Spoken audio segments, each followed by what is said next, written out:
আসলে একটি রেসিপি। সর্বপ্রথম আম ভালো করে ধুয়ে নেব। আজকে আমরা আমের কুল্লা আচার বানাবো। আমগুলোকে ভালো করে ধুয়ে নিচ্ছি আমি।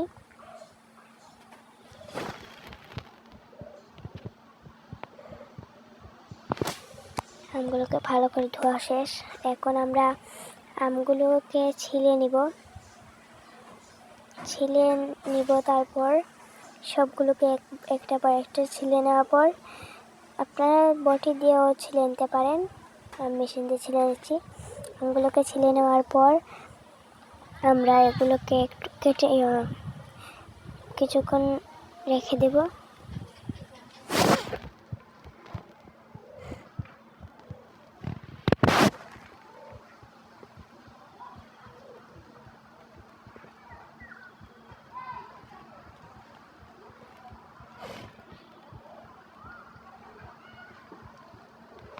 এভাবে আমরা সব আমগুলোকে ছিলে নিচ্ছি।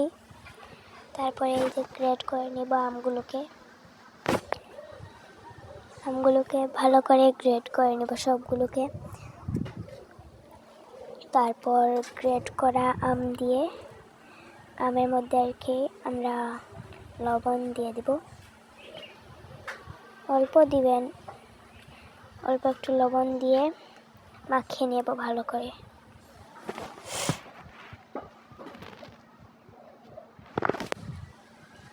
তারপরে ওই আমের মধ্যে আমরা আপনার স্বাদ মতো গুড় নিয়ে নেবেন। আমরা লাস্টে দিয়ে আরও গুড় দিব। এখন অল্প দিচ্ছি, দিয়ে এগুলোকে ভালো করে একসাথে মাখিয়ে নিব।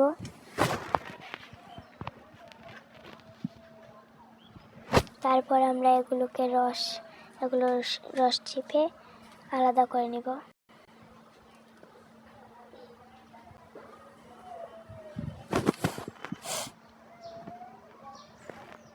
আমাদের সবগুলোকে রস চিপে আলাদা করে নেওয়া শেষ হয়ে যাচ্ছে প্রায়।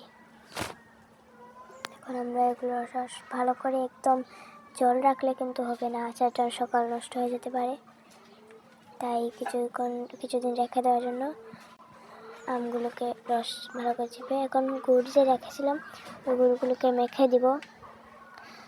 তারপর আমরা 30 মিনিটের মতো ঢেকে রেখে দেব গুড় মাখানো অবস্থায়।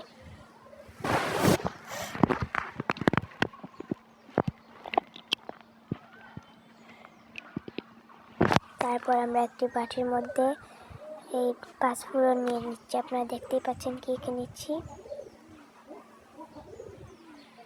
জিরা, তারপরে গোয়ামুড়ি, তারপরে ওই যে রাঁধুনি আর কালো জিরা।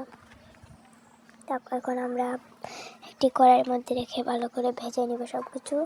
আর কিছু লঙ্কা দিয়ে দিব, শুকনো লঙ্কা। এগুলোকে ভালো করে লাল লাল করে ভেজে নিব আমরা।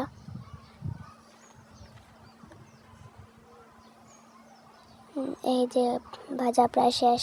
তারপর আমরা এগুলোকে নামিয়ে একটি শিলপাটার মধ্যে রেখে এগুলোকে আধ ভাঙা করে নিব। আপনারা চাইলে অন্যভাবেও আধ ভাঙা করে নিতে পারেন। আমি শিলপাটার মধ্যে আধ ভাঙা করছি, দেখতেই পাচ্ছেন আমি কিভাবে করছি।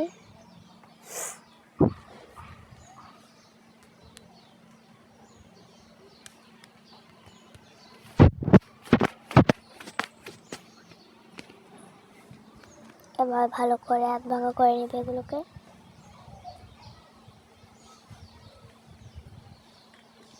আমাদের শেষ আধ ভাঙা করা।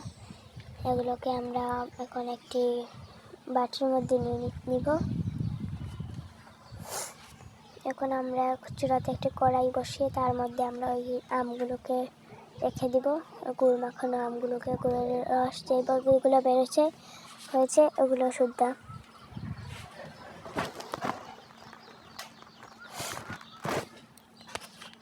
এগুলো রস যখন একটু টেনে টেনে আসবে তখন আমরা আপনারা অনবরত নাড়াচাড়া করবেন। অনেকক্ষণ আমরা 2-3 মিনিটের মতো নাড়াচাড়া করার পর আর বাকি গুড়গুলো দিয়ে দিব। আমরা আগে অল্প দিয়েছিলাম, এখন বাকিগুলো দিয়ে দিচ্ছি। এখন এগুলোকে ভালো করে আমের সাথে মাখা করব। অনবরত আমরা নাড়তে থাকবো এগুলোকে।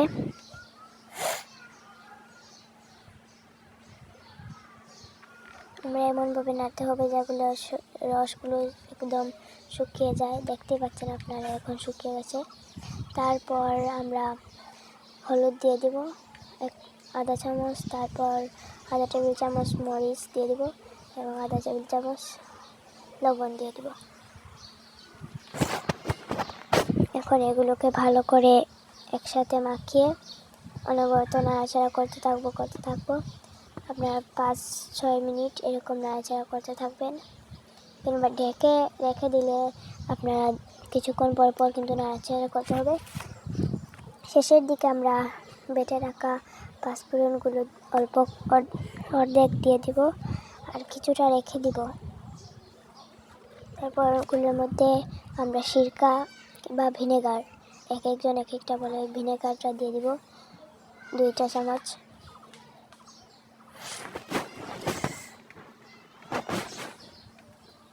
দেখতে পাচ্ছেন আপনারা আমাদের এগুলো ভালো করে শুকিয়ে হয়ে গেছে। এখন আমরা একটি বুলের মধ্যে নিয়ে এগুলোকে গোল করে আমার হাতের মধ্যে কাঁচা তেল মেখে আমরা এগুলোকে ওই মশলাগুলোর মধ্যে মাখিয়ে নিচ্ছি। এটাকে আমাদের কমপ্লিট রান্না করা।